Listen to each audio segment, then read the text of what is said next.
What's going on, guys? Graham, GSM Matthews here, and welcome back to WrestleRant Ranks, where every single Monday I do tier lists and power rankings. Today we're going to be doing a ranking and a tier list of every Goldberg match since he returned to WWE in 2016, in honor of the WWE Hall of Famer's upcoming retirement match, supposedly so, and hopefully in fact so, coming up at Saturday night's main event next weekend.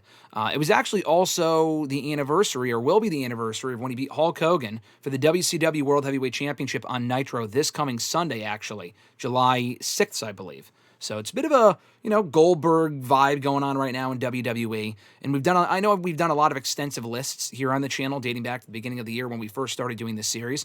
So I thought we would kind of throw in a bit of a shorter video here today and ranking only the 2016 onward matches from Goldberg in WWE. And there's really not a hell of a whole lot of them if you look at that list right there, but I will give my in-depth analysis of the good, the bad, and the ugly. Before we get going here, I do want to remind you guys you can sign up for a WrestleRant All Access Pass channel membership. $5 a month gets you certain access to certain videos early and ad-free, as well as emojis and badges and the live chats, topics of your choice on WrestleRant Radio, getting your questions answered first on hashtag AskGSM every single Tuesday, as well as shout-outs at the beginning and end of every single live stream that we do here on the channel, and so much more. So more information on that in the description box down below. You can also check out all the other episodes, of course, after this one, of WrestleRant Ranks in the description box. And last but certainly not least, at the very least, you could just like this video and subscribe to the channel. All support is greatly appreciated. So let's get right into it here. I don't think these are in chronological order. Some of them are, but like I see the Braun Strowman match second here. I know this one was first with Brock from Survivor Series 2016. The second one, I guess we're not including Rumbles here. So technically oh, no, actually, this is including Rumbles because that Spirited Brock is in the Rumble. Anyway, we'll just go in the order that they're presented here. Him and Brock Lesnar from Survivor Series 2016, for all intents and purposes, was just supposed to be a one-off. It ended up turning into a lot more than that based on merchandise sales and the reaction to the match. It was only 90 seconds long. But he got a big reaction and being the first one to really beat Brock since Brock ended the streak 2.5 years earlier. Now, I know Taker beat him at SummerSlam 2015, but it was kind of a tainted win, kind of a screw job finish. This was obviously much more decisive and basically a squash of Brock Lesnar, which was crazy. I am still not a fan of them doing that to this day. It did rekindle the rivalry between the two and lead to a really fun match at WrestleMania that I'll get to in just a moment because it's sitting right there. But I didn't really think Goldberg should have been the one at the age that he was even then, at, late 40s, to be the one to be beating Brock Lesnar and benefiting, so to speak, from being the one to end the man who ended the streak. But the match as itself, honestly, was exactly not really what it needed to be because I was hoping for more of the match that we got at WrestleMania 33 in 2017. But it worked. The crowd popped huge. It's a very memorable moment/match with Goldberg pretty much just no-selling Brock's shit and then just fucking destroying him in 90-something seconds. So I'm going to go acceptable. I might end up moving that, but again, I just didn't love the booking of... I didn't love Goldberg being the one to beat Brock, like I said. So for now, we'll put that in acceptable because it really did work amazingly well. It's not like an amazing match. He actually had much better matches in WWE after that, believe it or not. But I might end up moving that up to lovely. I just didn't really love the circumstances around it at the time or even now. Him and Braun Strowman from WrestleMania 30, what would this have been, 36 in the Performance Center. That was the Mania, which we'll get back to Roman in a second. But he was supposed to face Roman Reigns at that WrestleMania for the Universal Championship. Brock had just beaten The Fiend, which we'll get to later. That match is something else. But he had just beaten The Fiend at Super Showdown in early 2020 to become Universal Champion. For a second time, not even the first time, a second time they put the belt on this man, just to lose it to Roman Reigns at WrestleMania. Roman Reigns pulled out of the show, as we all know, right before Mania due to the whole, COVID thing going on. He was immunocompromised due to his past with leukemia and stuff like that. So Braun Strowman was a legitimate last-minute replacement. I think they announced him as Goldberg's opponent, like in a quick video package or like a quick fucking graphic on the SmackDown before Mania or the week before Mania. So the match legitimately had no build whatsoever. And I remember it was so random because Braun had not been on the show since he lost the Intercontinental Championship at Elimination Chamber like 2 months earlier. So it was very fucking random. In a better circumstance, I feel like these two could have had a decent match. Because on paper, Goldberg and Braun could have been something fun.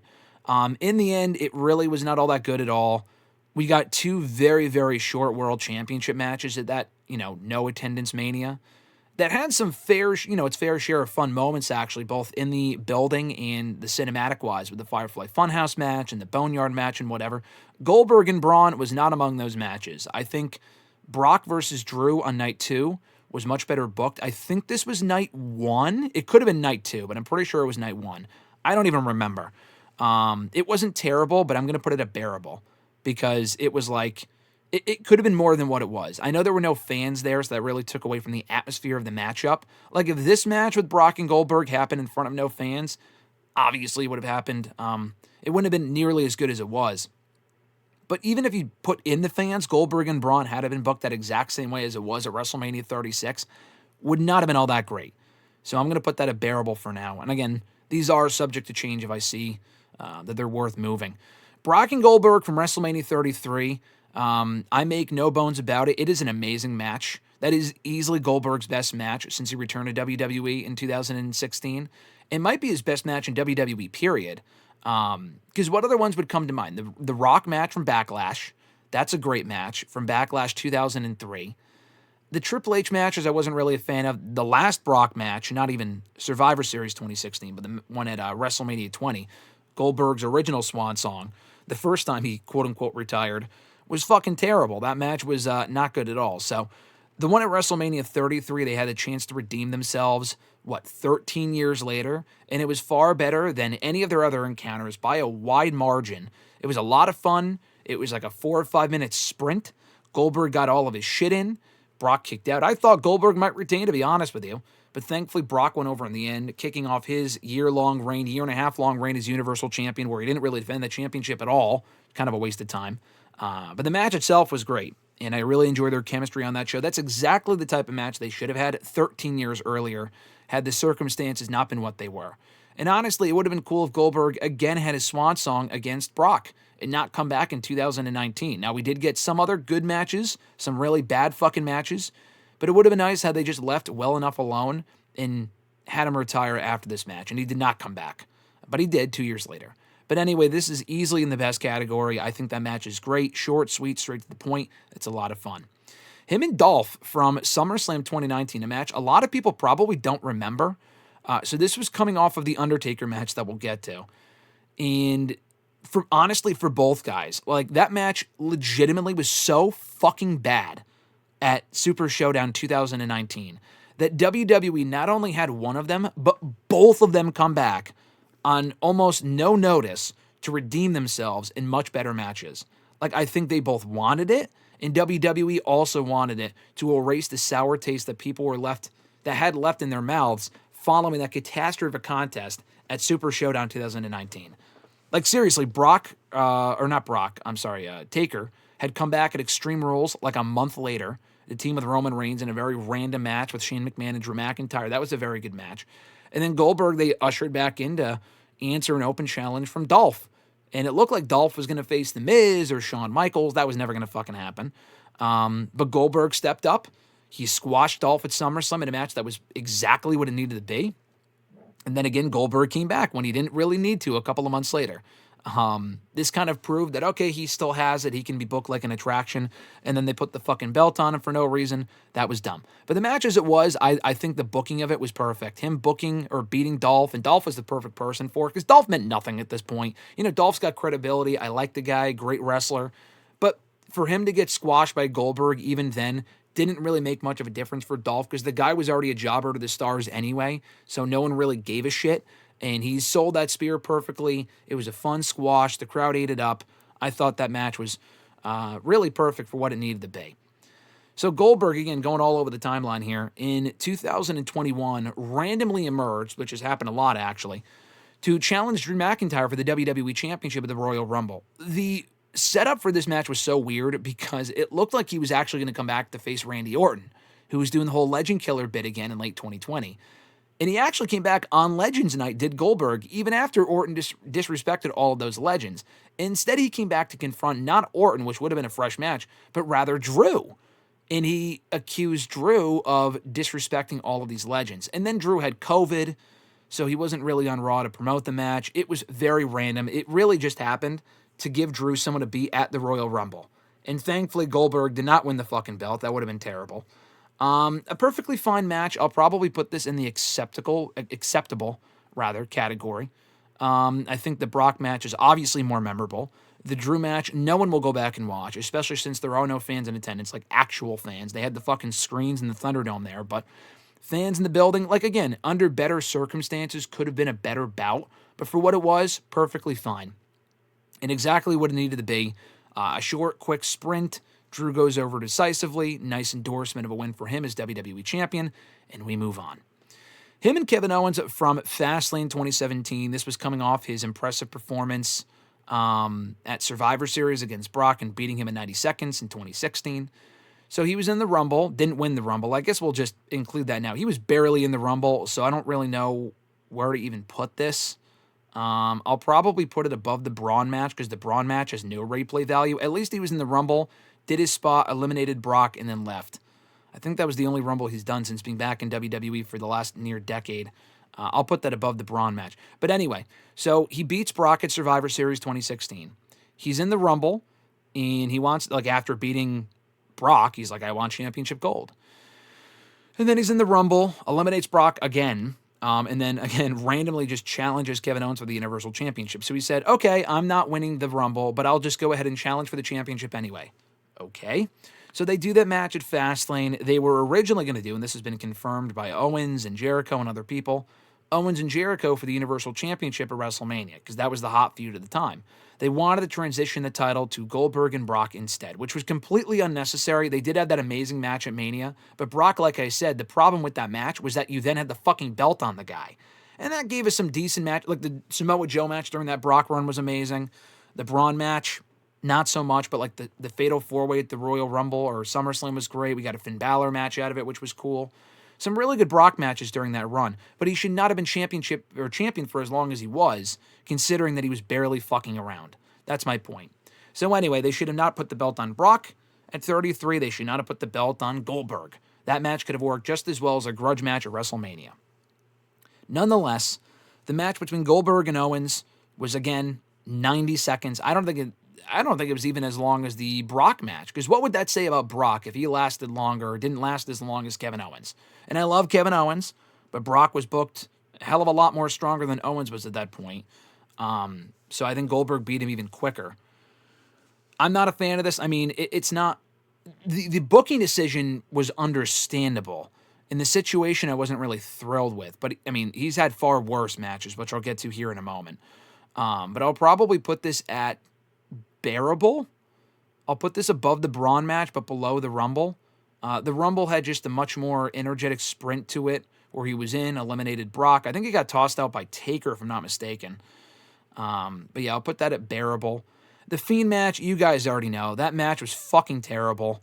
The Fiend had been champion for a couple of months. I mean, they even fucked up with The Fiend prior to this point at Hell in the Cell, as we all know, when he failed to win the championship from Rollins.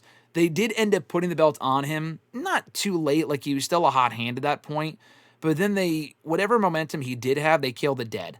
At Super Showdown 2020, in this awful match with Goldberg, no chemistry, the match made no sense, the booking outcome was even worse, Goldberg looked terrible. I know he had said they called him on such short notice, so it's difficult to blame all Goldberg for that. But this match should have never happened, is my point. It would have been fine if he was just brought in, like with the Drew match and with other matches, just to put someone over. But no, they wanted to put the fucking belt on the guy to lose to Roman Reigns at WrestleMania. It was stupid. It was dumb. That match was terrible, easily in the trash category.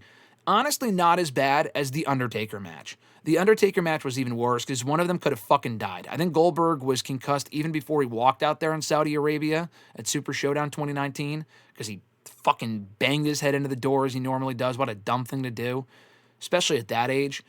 The match sucked. I actually rewatched this with some people who had never seen it before about a year ago, and it still has not aged well. It is every bit as bad as I remember it. And it went, that's the thing, it went 3 times as long as almost any other match on this list. I don't know why either.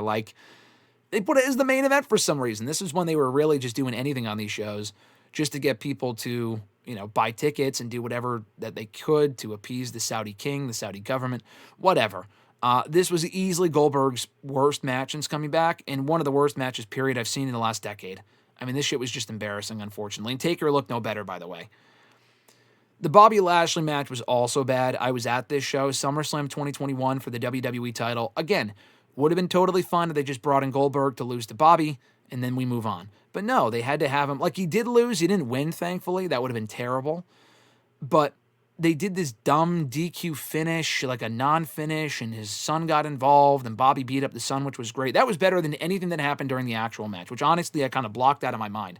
It was better than the other two matches, but that's not really saying much. I'll put it at the top of trash. And it didn't really do Bobby any favors. Goldberg looked bad. It was just not a good match. Thankfully, it did not close the show. And also, thankfully, they actually redeemed themselves in a great way in the rematch that a lot of people forgot about when they fought, I think, at Crown Jewel in 2021 in Saudi Arabia. Bobby had lost the championship since then. He had since lost the title to Big E on a Money in the Bank cash-in. And that was a great moment, and that really put over Big E. Bobby then wanted to lose a lot of matches going into 2022 up until he reclaimed the WWE Championship from Brock, actually. I believe that would have been the Royal Rumble in 2022. But yeah, the Goldberg match at Crown Jewel was actually pretty good. I'm not going to put it at lovely. Honestly, I might. I thought this match for what it was actually quite good. So you know what? Fuck it. I will put it in lovely. I'll put it behind the Ziggler match, which I thought was perfect. The Bobby match was better.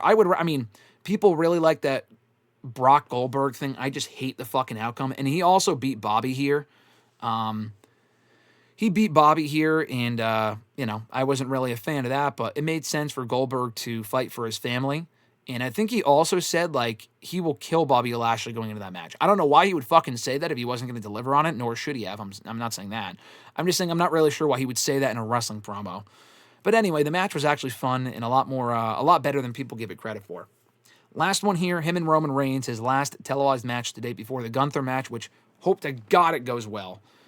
This Roman Reigns match was, a few years in the making. Like I said, they were supposed to do it originally 2 years earlier at WrestleMania 36. Roman Reigns pulled out, and they never went back to it. But in between that time, Roman Reigns obviously reclaimed the championship, became the tribal chief, and engaged, went on this run.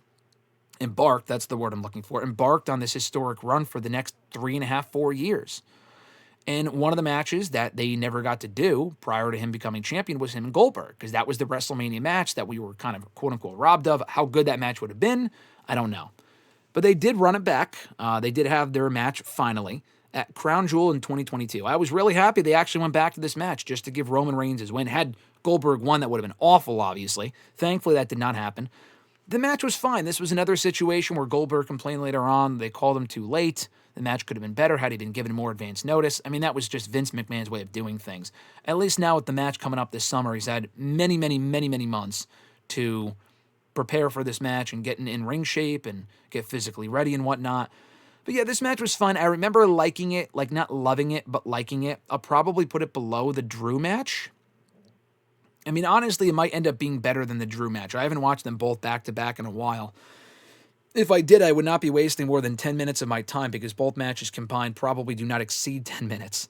But the match was exactly what it needed to be. He put Roman Reigns over decisively.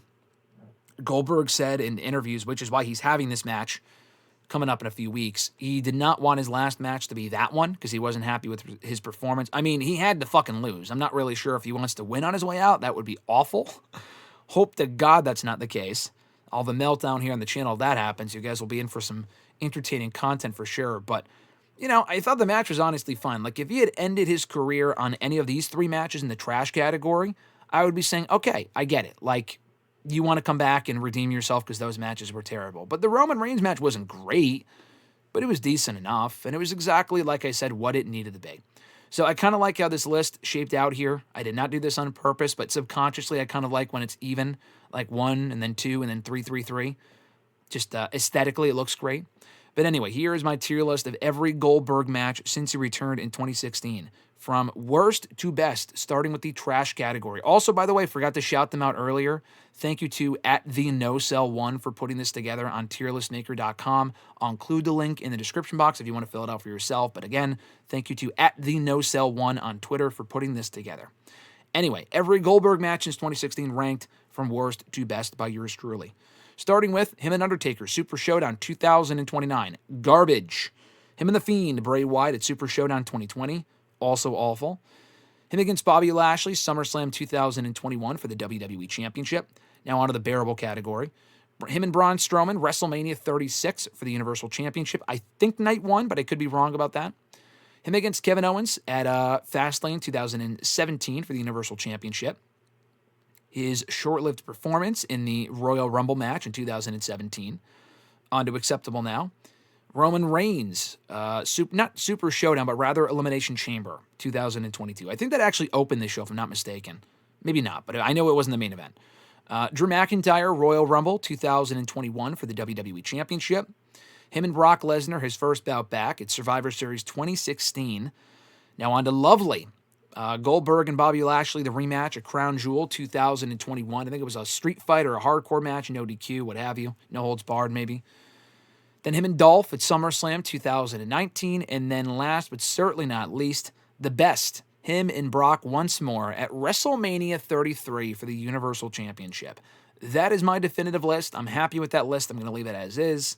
I haven't seen some of these matches in a while, so it's hard to kind of remember entirely from memory. But I think that's what I would probably stick with. So again, thank you guys for checking out this video. I appreciate it. If you want to do the list for yourself, I'll include it in the description box for you to fill out over at tierlistmaker.com. New episodes of WrestleRant Ranks every single Monday here on the channel. More episodes available down below in the description box in the playlist. Like I said before, also in the description box, more information on becoming a WrestleRant All Access Pass channel member. $5 a month gets you a whole ton of perks, so check that out. And last but not least, once more, be sure to at least like the video on your way out and subscribe. Hit the bell button to be notified every single time we upload new content and every single time we go live here on the channel. Until next time, guys, enjoy Goldberg's retirement match. Fingers crossed. Coming up next Saturday at Saturday Night's Main Event. I'm looking forward to it myself. I'm Graham G.S. Matthews, and I'll catch your ass down the road.